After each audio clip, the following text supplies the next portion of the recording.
1,00,000 మంది శివభక్తులతో కలిసి మహారుద్రాక్ష పూజలో పాల్గొనండి. వెంటనే కాల్ చేసి మీ పేరును నమోదు చేసుకోండి.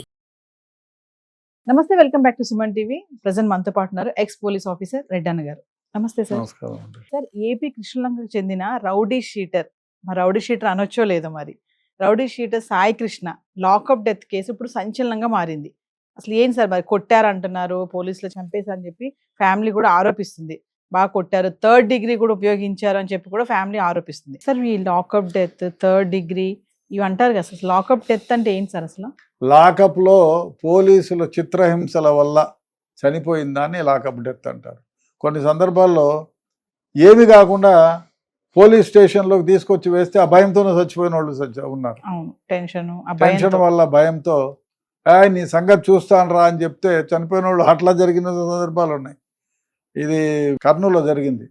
పోలీస్ స్టేషన్లో తీసుకొచ్చారు, అందరినీ 109 బైండ్ ఓవర్ కేసెస్ వేస్తారు పోలీసు వాళ్ళు మామూలుగా.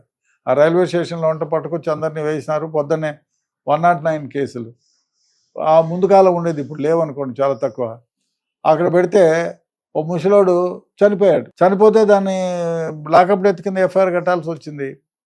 ఎఫ్ఐఆర్ కట్టి పిఎం చేసి ఎవరైతే తెచ్చినారో వాడిని స్టేట్మెంట్ రికార్డ్ చేసి వాడిని సస్పెండ్ చేసి, అసలు అతని పైన ఏమీ దెబ్బలు లేవు, ముసలాడు అందులో నార్కోటిక్ గంజాయి సేవిస్తూ ఉంటాడు, ఓల్డ్ ఏజ్, హార్ట్ అటాక్తో చనిపోయినాడు. యాక్చువల్గా అది వచ్చిన తర్వాత సేఫ్ అయినారు. ఇంకోసారి గుంటకల్లో ఒక కానిస్టేబుల్ తీసుకొని వచ్చి రైల్వేలో పాకెట్ పికింగ్ చేస్తాడు, పిట్ పాకెటర్. పోలీస్ స్టేషన్లో తీసుకొచ్చి నన్ను బయటికి దిగి అని పోలీసు వాళ్ళని కాలర్ పట్టుకుంటే ఆ పోలీస్ ఆయన వెనక్కి దోస్తాడు, వాడు గోడ మీద పడి చనిపోతాడు. నేను సిఐడిలో ఉండగా 1993లోనో 94లోనో జరిగింది. మాకు ఇన్వెస్టిగేషన్కి ఇచ్చారు. ఫ్యాక్ట్ వస్తే అప్పుడు సీసీ ఫుటేజ్లు ఏమి లేవు. ఫ్యాక్ట్ వచ్చి ఇది, అతని పైన గాయాలు లేవు, తలపైన కానీ ఎక్కడే కానీ గాయాలు లేవు. సో అతను తోసినందువల్ల వెనక్కి తగిలి అక్కడ కూడా తల మీద గాయం లేదు, ఆల్రెడీ హార్ట్ ప్రాబ్లం మీద ఉన్నట్టుంది, చనిపోయాడు. పోస్ట్ మార్టం రిపోర్ట్ వచ్చింది, దాంట్లో హార్ట్ అటాక్ అని వచ్చింది. ఇంజురీస్ ఏమి లేవు. పోలీస్ స్టేషన్ తెచ్చిన జీడీ ఎంట్రీ, వాళ్ళు కట్టిన ఎఫ్ఐఆర్ అవన్నీ చూసుకొని అయినా కూడా అతన్ని సస్పెండ్ చేశారు. తర్వాత ఎంక్వైరీ చేసినారు, తర్వాత కోర్టులో కూడా ఛార్జ్షీట్ వేసినారు, తర్వాత ఇన్వెస్టిగేషన్ జరిగింది. ఆ విధంగా పోలీసులు ఒక్కొక్కసారి ఏమి చేయకపోయినా జైలుకు పోయిన వాళ్ళు ఉన్నారు, చేసి నిజంగానే కొందరిని కొట్టి తర్వాత వాళ్ళు చనిపోతే జైలుకు పోయిన వాళ్ళు ఉన్నారు. కొన్ని సందర్భాల్లో మామూలుగా ఈ నాగరాజు విషయంలో ఇప్పుడు రౌడీ షీటర్ తెచ్చినాడు, కొట్టినారు, ఆయన్ను జైలుకి రిమాండ్కి పంపించవచ్చు కదా. రిమాండ్కి ఎందుకంటే ఎన్బిడబ్ల్యూలు 2 పెండింగ్ ఉన్నాయి, 23 కేసులు ఉన్నాయి అతని పైన. మరి ఈ విధంగా అంటే అతని డెకాయిటీ కేసెస్లో ఎక్కడైనా ఏదైనా రాబట్టాలనుకున్నారా, వేరే కేసుల్లో ఏదైనా ప్రాపర్టీ దోపిడీ చేసిన కేసుల్లో ప్రాపర్టీ ఏదైనా రాబట్టాలనుకుంటే పోలీస్ కస్టడీకి తీసుకొని ఇంట్రోగేట్ చేసి ఉండొచ్చు. అంటే ఇప్పుడు తన ఇంటికి వచ్చేది ఏమున్నది పోలీస్ ఆఫీసర్లకు కదా, ఏమన్నా ప్రజల కోసమే చేసేది. అట్లాంటప్పుడు కొంచెం ఫేర్గా ఉంటే బాగుంటుంది. కక్షలు ఏముంటాయి, ఇవాళ ఈ ఊర్లో ఉంటారు, రేపు ట్రాన్స్ఫర్ చేస్తే ఇంకో ఊరికి పోతారు.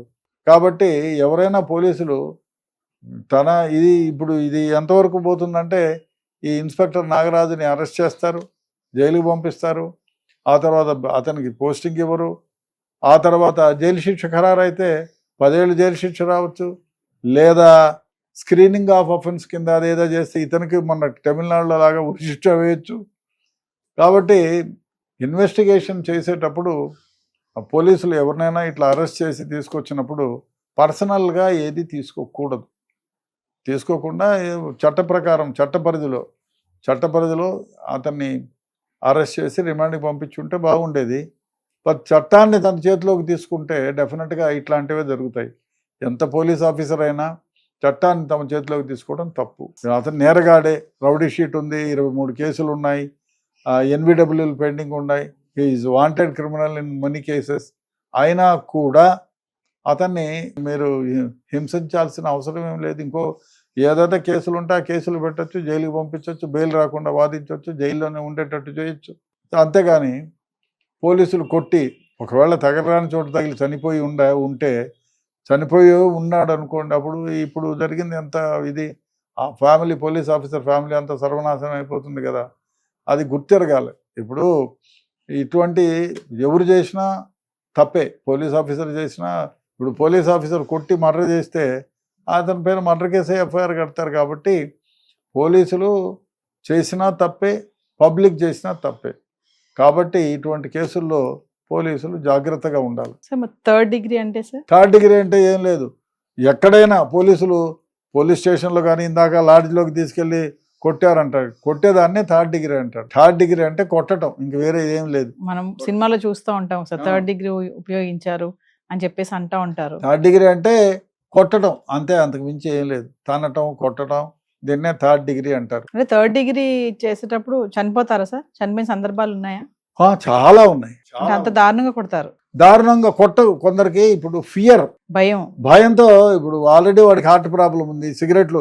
ఇప్పుడు చాలా మంది ముద్దాయిలు స్టూవర్ట్ ఫోరం దొంగల్లో చాలా మందికి డ్రింకింగ్ అలవాటు ఉంటుంది, పొద్దున్న నుంచి సాయంత్రం వరకు తాగుతూనే ఉంటారు. మిగతా చాలా మంది బ్యాడ్ హ్యాబిట్స్కి అలవాటు పడి దొంగతనాలు, దోపిడీలు, మానభంగాలు చేసేవాళ్ళు ఏం చేస్తారంటే వాళ్లకు విచ్చలవిడిగా టొబాకో సేవిస్తారు, విచ్చలవిడిగా స్మోక్ చేస్తారు, విచ్చలవిడిగా తాగుతారు, గంజాయి తాగుతారు. ఇట్లాంటి వాళ్ళకి ఆల్రెడీ హార్ట్ ప్రాబ్లం ఉంటుంది. ఒక దెబ్బ వేయంగానే భయం ఉంటుంది ఆల్రెడీ, ఆ దెబ్బ వేయంగానే చనిపోతారు. చనిపోయిన అట్లా ఆ విధంగా కొట్టకున్నా కూడా చనిపోయిన సందర్భాలే ఉన్నాయి కదా. కొట్టినా చనిపోయిన ఉంటారు, కొట్టకపోయినా భయంతో చనిపోయిన వాళ్ళు ఉన్నారు. పోలీసులు ఫేస్ చేసిన సందర్భాలు చాలా ఉన్నాయి. సో ఏదేమైనా అంటే లాకప్ లో ఉన్నప్పుడు చనిపోతే కనుక అది ఎలా చనిపోయినా దాని లాకప్ డెత్ అనే అంటారు. అంతే, తాను ఎఫ్ఐఆర్ కడతారు. ఆ పోలీస్ ఆఫీసర్ని ఇన్వెస్టిగేట్ చేసి, నేను కూడా 2-3 చాలా కేసులు ఇన్వెస్టిగేట్ చేశాను. ఆ ఏసీపీ బేగంపేట ఉన్నప్పుడు మహంకాళి పోలీస్ స్టేషన్లో ఒక ముద్దాయి దొంగ పైన దొంగతనం కేసులో తీసుకొచ్చారు. అతని గురించి కానిస్టేబుల్, హెడ్ కానిస్టేబుల్ ఎవరో రాసుకుంటున్నారు. వాడు పరిగెట్టి మిద్దపైకి పోయి పైనుంచి దూకాడు. ఆ సీసీ ఫుటేజ్లు ఉన్నాయి, విట్నెస్లు ఉన్నారు. వాడితో పాటు పట్టుకొచ్చిన ఇంకో దొంగ కూడా ఉన్నాడు. సో వీడు పరిగెట్టిపోవడం, పైనుంచి దూకటం, వాడిని కాళ్ళు ఇరిగిపోయాయి. తర్వాత వాడిని హాస్పిటల్లో అడ్మిట్ చేయడం, మహంకాళి పోలీస్ స్టేషన్లో అడ్మిట్ చేసిన తర్వాత వాడిని స్టేట్మెంట్ రికార్డ్ చేశారు. ఆ పరిగెత్తిపోయిండేది ఎవరో కాదు, కానిస్టేబులే. ఆయన దొంగతనాలు చేసే కానిస్టేబుల్, అయ్యో వేరే లిమిట్స్లో ఉండే కానిస్టేబుల్.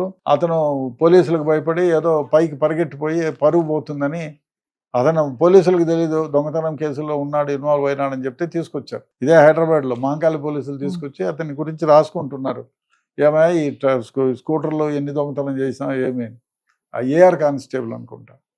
సో పైనకి ఎక్కి పైనుంచి దూకినాడు. ఏకే ఖాన్ గారు కమిషనర్గా ఉన్నారు అప్పుడు. దూకితే అతన్ని హాస్పిటల్లో అడ్మిట్ చేసినారు. అతను స్టేట్మెంట్ రికార్డ్ చేశారు. నేనే భయానికి పరిగెత్తిపోయి పైనుంచి దూకానన్నాడు. అదన్నా కొద్ది రోజులు బ్రతికిన తర్వాత చనిపోయాడు ఆయన.